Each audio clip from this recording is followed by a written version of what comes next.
గారే కదా ఆ రోజు వచ్చి కుట్లేశారు. ఆ తర్వాత ఫస్ట్ గుండెపోటు అని చెప్పింది అదే సాక్షి టీవీ. తర్వాత దానికి కుట్లేసేసారు. హాస్పిటల్కి ఎవరు హాస్పిటల్కి తీసుకెళ్లారు? గంగిరెడ్డి గారు హాస్పిటల్కే తీసుకెళ్లారు. అక్కడ గంగిరెడ్డి గారే కుట్లేశారు.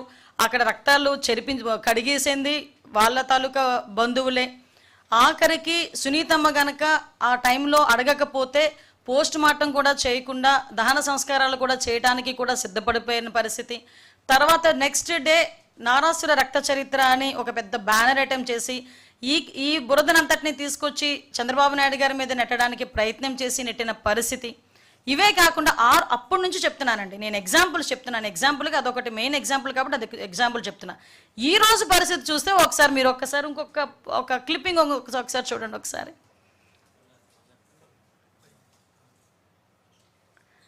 ఒకసారి అది చూడండి. ఒకసారి అది live YSRCP chief YS Jaganmohan Reddy Nellore tour. Just ఒక్కసారి అది ఎలా చూడండి. ఎస్, అక్కడ పాజ్ చేయండి అమ్మ. ఒకసారి మళ్ళీ బ్యాక్కి వెళ్ళి పాజ్ చేయండి. ఎస్, అక్కడ ఒకసారి చూడండి. వ్యవసాయ మార్కెట్ కమిటీ బంగారుపాలెం. ఈరోజు సాక్షి టీవీలో కిందన చూడండి Nellore tour, YSRCP chief Jaganmohan Reddy Nellore tour. ఇది official page, YSRCP official, YS Congress party. Okay, ఇది సాక్షి టీవీలో వీళ్ళు ప్లే చేస్తున్నది. అంటే ఇక్కడ ఏంటంటే అక్కడ వ్యవసాయ కమిటీ బంగారుపాలెం. జస్ట్ కొంచెం అలా బ్యాక్ రండి ఒకసారి. ఇది నెల్లూరు టూర్ అని చూపిస్తారు. అంటే జనాలు లేక జనాలను చూపించుకోవటానికి, ఒక మభ్య పెట్టడానికి, అవాస్తవాల్ని వాస్తవంగా చిత్రీకరించడానికి, లేనిది ఉన్నట్లు చిత్రీకరించడానికి సాక్షి టీవీ ఇంత దిగజారుడుతనానికి దిగజారుతుందా? భారతిరెడ్డి గారికి నేను స్ట్రైట్ క్వశ్చన్, ఏమైంది మీ తాలూకా క్రెడిబిలిటీ? మీ టీవీలో వేసుకున్నది ఈరోజు, నేను ఎప్పుడు గురించో మాట్లాడట్లా, ఈరోజు మీ క్రెడిబిలిటీ ఏమైంది? ఎట్టి పరిస్థితుల్లోని వాస్తవాలను హైట్ చేయకూడదని చెప్పున్నారు ఇందాక. మరి ఎందుకు ఇలాగా చేయాల్సిన అవసరం వచ్చింది? పక్కకు పెట్టండి మా బంగారుపాలెంది ఒకసారి. అదే మనకి మెయిన్. కొంచెం బ్యాక్ రండి. అదిగో జస్ట్ పాజ్ చేయండి. నెక్స్ట్ అంతవరకు. ఎస్ మధ్యలో చూసారా? అంటే ఒక 50 సెకండ్ల వీడియోలోనే మధ్యలోని పాతవి టూర్లు కూడా యాడ్ చేసేసి దాన్ని మిక్సప్ చేసేసి జనాలకి ఎటువంటి మెసేజ్ ఇద్దాం అనుకుంటున్నారు? ఇదేనా మీ క్రెడిబిలిటీ? ఇదేనా ఒక కాయిన్ అదర్ సైడ్ నుంచి చూపిస్తామని చెప్పారు?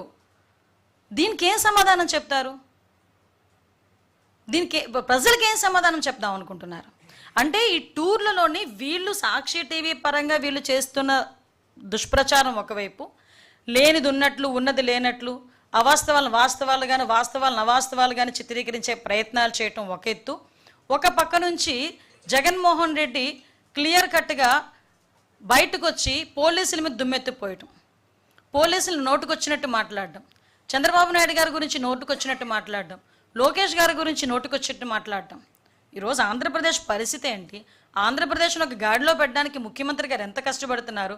ఒక ప్రతిపక్ష నాయకుడు హోదా లేకపోయినా ప్రతిపక్ష పార్టీకి ఒక నాయకుడిగా ఉన్నందుకు నువ్వు ఇవ్వాల్సిన ఒక సద్విమర్శలు చేయకుండా నోటుకొచ్చినట్టు ఇలాంటి మసిపూసి మారేడుకాయలు చేసే పరిస్థితి చేస్తూ ఉంటే ప్రజలు నిన్ను నమ్ముతారా? నువ్వు ఆ రోజు చేసిన కోడికత్త వ్యవహారం, గులకరాయి వ్యవహారం అక్కడితో క్లోజ్.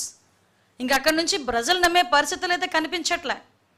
ఈరోజు మేము పరదాలు పెట్టట్లే, మీకు హౌస్ అరెస్టులు చేయట్లే, మీకు పర్మిషన్లు ఇస్తామంటున్నాం, కనీసం మహిళల మీద కన్సర్న్ లేదు. నేను ఈరోజు క్లియర్గా జగన్మోహన్ రెడ్డి గురించి చెప్తున్నా, నువ్వు నిజంగా యాత్ర చేయాలి, నిజంగా పరామర్శించాలంటే ప్రశాంతి రెడ్డి గారి ఇంటికి వెళ్ళి పరామర్శించు. కనీసం నీ మీద ఒక నమ్మకమైన వస్తుంది ఎవరికైనా. అటువంటిది ప్రసన్న కుమార్ రెడ్డి ఇంటికి వెళ్ళి పరామర్శించి ఎటువంటి మెసేజ్ ఇద్దాం అనుకుంటున్నావు? ఇన్ ఫ్యూచర్లో ఎటువంటి మెసేజ్ ఇద్దాం అనుకుంటున్నావు ప్రజలకి? మహిళలకు ఏ రకంగా నీ మీద నమ్మకం కలుగుతుంది అనుకుంటున్నావు?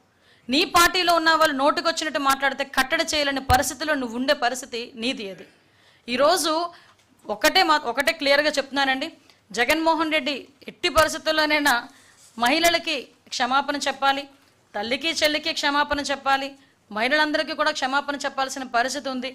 ముఖ్యంగా నేను భారతిరెడ్డి గారిని ఒకటే అడుగుతాను. భారతిరెడ్డి గారు, మీకే స్ట్రైట్ క్వశ్చన్, దీనికి మీరేం సమాధానం చెప్తారు?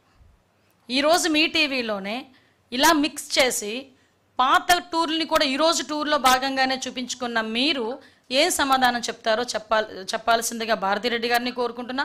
అట్ ద సేమ్ టైం మళ్ళీ చెప్తున్నా, మీరు ఏదైనా మీటింగ్లు పెట్టుకో